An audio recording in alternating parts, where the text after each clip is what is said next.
Qu'est-ce que nous entendons par migration, migrant? Est-ce que nous avons un langage pour traiter justement les faits de la migration? Comment est-ce que nous définissons notre société moderne qui en fait partant, qui participe au processus moderne, qui fait partie de la société?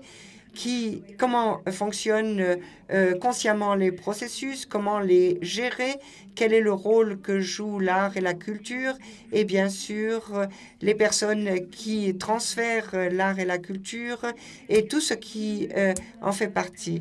Et à partir de là, la représentation que nous en avons, la représentation, c'est-à-dire l'image que nous en avons à travers les arts et la littérature. Et ça, je crois qu'il faudra y revenir, parce qu'il faudra d'abord voir au niveau du regard conceptuel, c'est-à-dire comment nous voyons l'autre et l'ailleurs, avec majuscule à autre et majuscule à ailleurs. Pourquoi, en effet, nous l'intégrons, ou parfois nous ne l'intégrons pas, etc. Comment ça s'est passé historiquement. Comment ensuite on est passé du corps du roi au corps de la nation, au corps de chaque nation, par une narration, et ça vient aussi de la même source que les principes, c'est-à-dire que de la source chrétienne, parce que le christianisme a lancé une religion par une narration extrêmement forte, extrêmement incarnée, avec deux corps d'un individu.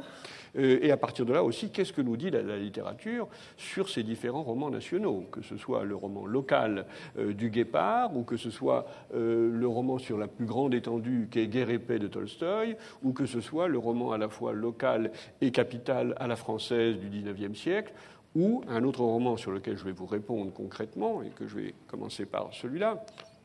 C'est le roman de Orhan Pamuk, l'écrivain turc qui a eu le prix Nobel voici quelques années, que vous connaissez sûrement pour certains d'entre vous, Mon nom est rouge, et qui montre bien ce rapport de deux migrations culturelles. C'est ça l'idée fondamentale de l'Europe.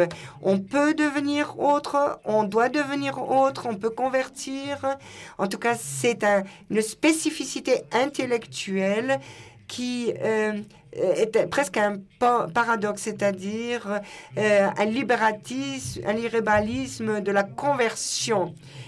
Si j'étais un tout-puissant du monde, je dirais tout le monde peut venir, vous pouvez faire tout ce que vous voulez, vous pouvez manger ce que vous voulez, vous pouvez vous convertir comme vous voulez, mais vous devez adhérer à l'idée de la conversion.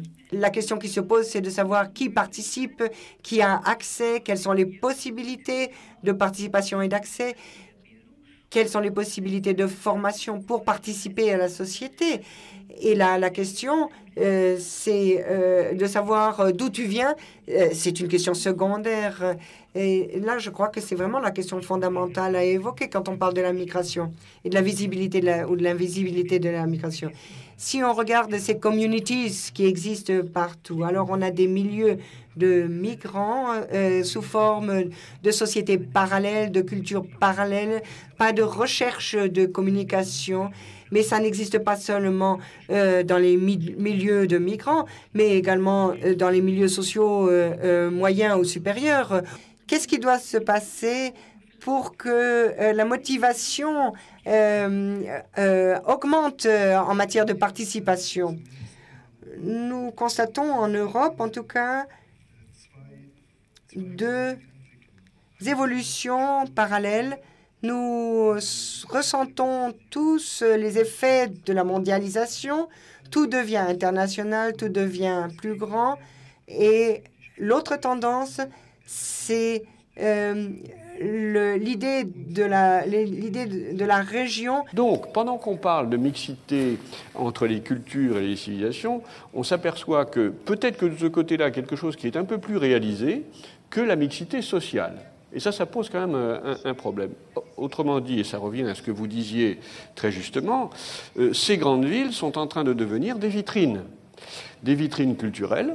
Londres est une vitrine, vous avez des tas d'occasions de voir des films, des magnifiques expositions, etc. Paris aussi, mais pendant ce temps-là, ce qui nourrit cela, ce qui nourrit la création, mais on ne va pas parler que des créateurs, c'est pour ça que je parle de mixité sociale, les artisans, les employés, les classes moyennes, etc., ne vont plus pouvoir y vivre et peuvent y vivre de moins en moins.